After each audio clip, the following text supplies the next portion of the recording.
ধরুন একটা টাইম মেশিনে করে 10,000 বছর পরের পৃথিবীতে গেলেন আপনি। তখন আসলে কেমন হবে পৃথিবী?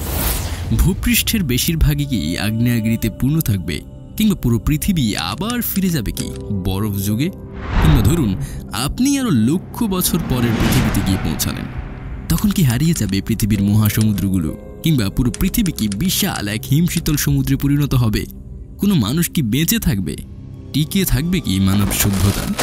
নাকি তারা অন্য কোনো গ্যালাক্সিতে গিয়ে নতুন করে ঘর বাঁধবে? কিংবা ঠিক 1 বিলিয়ন বা 100 কোটি বছর পরের পৃথিবীতে গেলেই বা কি হবে? চলুন ঘুরে আসা যাক। 1 বিলিয়ন বছর পর আমাদের সূর্য বর্তমানের চেয়ে প্রায় 10% বেশি উজ্জ্বল হবে। পৃথিবীর তাপমাত্রা পৌঁছাবে অসহনীয় পর্যায়ে। এই তাপমাত্রা এমন পর্যায়ে পৌঁছাবে যে মহাসাগরের পানি বাষ্পীভূত হতে শুরু করবে। পৃথিবী পরিণত হবে একটি তীব্র, গরম ও শুষ্ক গ্রহে, যেখানে পানির অভাব হবে মারাত্মক। আপনি যখন টাইম মেশিনে করে ঠিক 1 বিলিয়ন বছর পরের পৃথিবীতে পৌঁছাবেন, প্রস্তুত থাকুন। যে পৃথিবী থেকে আপনি গেছেন সেই পৃথিবীর সঙ্গে এই পৃথিবীর কোনো কিছুই মিলবে না। ততদিনে পৃথিবীর মানব সভ্যতার পতন হয়ে গেছে। হয়তো তারা অন্য কোনো ছায়াপথে নতুন ঘর বেঁধেছে। কারণ অসহনীয় তাপমাত্রা, পানির অভাব, শ্বাস নেওয়ার মতো বাতাসের অভাবে পৃথিবী হয়ে পড়েছে বসবাসের অযোগ্য।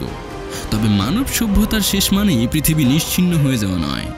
পৃথিবীর সব প্রাণ মারা গেলেও এর 1 বিলিয়ন বছর পর টিকে থাকবে বসবাস অযোগ্য হয়ে ওঠা পৃথিবী।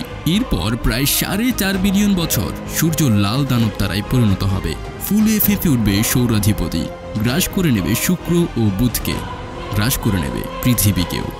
তবে সম্ভবত আপনার সেখানে বেশিক্ষণ থাকা উচিত হবে না, বরং আপনি টাইম মেশিন নিয়ে বেরিয়ে পড়ুন। আপনার গন্তব্য হওয়া উচিত সৌরজগতের অন্যান্য স্থান। হয়তো আপনি সেখানে পেয়ে যেতে পারেন অন্য কোনো মানব বসতি, হয়তো মানুষ নয়, তবে অন্য কোনো বুদ্ধিমান সভ্যতা। ততদিনে মানুষ যদি নক্ষত্রান্তরে যাওয়ার কোনো উপায় আবিষ্কার করে, তবে হয়তো এই সময়ে আবার ফিরতে পারে পৃথিবী, মাতৃসম পৃথিবীর শেষ পরিণতি দেখার জন্য। অবশ্য তখন আর দিনের আকাশে এমন দেখা যাবে না সূর্যকে, কারণ ততদিনে আলো ছড়াতে ছড়াতে ম্লান ও ফ্যাকাশে হয়ে যাবে সূর্য মামা।